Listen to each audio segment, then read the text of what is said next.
Good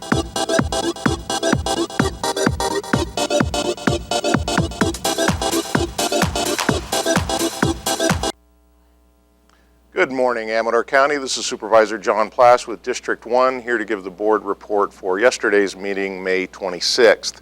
The board started off hearing from foresters that were proposing to have the board apply for a CAL FIRE fuels reduction grant. This was brought to us about 2 weeks ago, but we had directed our county counsel and county administrative officer to look into some of the strings attached to these grants. It's always the devil in the details, so to speak, and so we had them look into these, came to the conclusion that this is something that could benefit the county without having a lot of administrative oversight costs and so forth. So the board voted to proceed with application for these CAL FIRE's fuel reduction grants.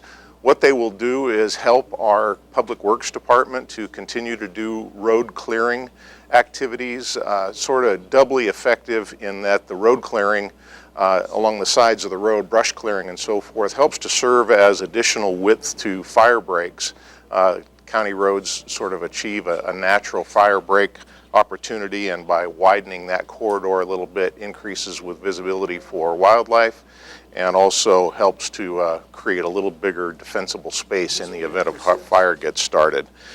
We moved on second to an abatement hearing or reconsideration of an abatement decision for a faulty septic system out in the Latrobe Road area. These people had been required to abate this septic problem for some time now, have been unable to afford it. One county employee has worked to establish a website so that people can go and contribute to the costs, approximately $7,600 costs, to get this problem corrected.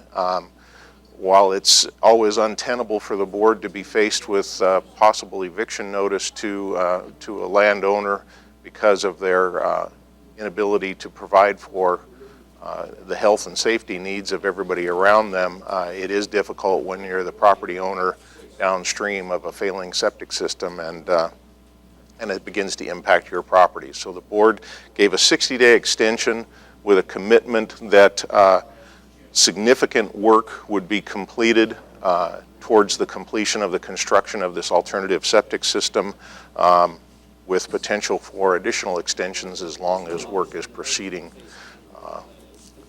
substantially. So we moved on from that to a request from a Jennifer and Con Nguyen, requesting waiver of building permit fees and traffic impact fees and a whole series of fees associated with construction. Their project is to build a two-dwelling residence on their property down the Willow Creek area. They did not want to pay the fees for two dwellings, although that's exactly what they were constructing out there, as a dwelling for themselves as well as ancillary housing for the wife's parents out there.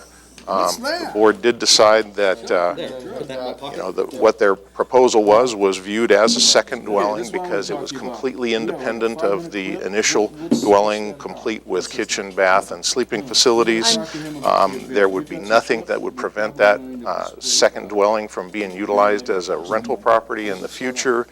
And if we did not take this stance, it basically would allow any lot in the county to become a duplex lot, and that's not the intention of any of our planning documents, nor is it probably the request of most residents in the community. So it had to be continue to be treated as a second dwelling, and they will be requested to cover the fees appropriately. That's okay. So are you moved on to a Director of Health and Human Services job description. This was just some cleanup. Our Director of Health and Human Services has expanded his roles. He's taken up a lot of slack for positions that we had not backfilled. He oversees over 100+ employees with just himself and one other management person, so his duties have substantially increased from when the job description was originally formed for him, and for that reason we chose to amend his job description and offer him a salary increase in recognition of the significantly expanded duties that he covers